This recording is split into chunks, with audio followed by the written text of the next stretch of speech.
বিশ্বকাপের সময় থেকেই শোনা যাচ্ছিল অনুষ্কা শর্মা মা হতে চলেছেন। এরপরেই ইংল্যান্ড সিরিজ শুরু হওয়ার আগে বিসিসিআই এর তরফ থেকে একটি বিবৃতি দিয়ে জানানো হয় যে পারিবারিক কারণে বিরাট প্রথম 2 টেস্ট ম্যাচে খেলবেন না।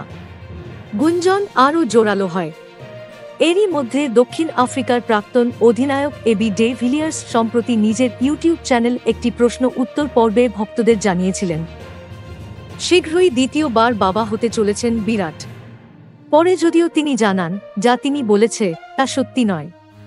যদি সত্যি নাই হয়ে থাকে তবে তড়িঘড়ি কেন বিদেশে গিয়েছেন বিরাট ও অনুষ্কা? বলিউড শাদিসের এক প্রতিবেদনের দাবি শরীর নাকি বিশেষ ভালো যাচ্ছে না তাঁর।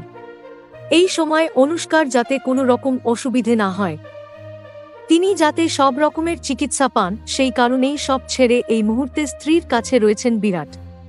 এও শোনা যাচ্ছে সব ঠিক থাকলে আগামী অগস্ট-সেপ্টেম্বর মাসেই নাকি ঘরে নতুন অতিথি আসবে তাঁদের। Thank you so much for watching. Subscribe our channel and press the bell icon for more updates.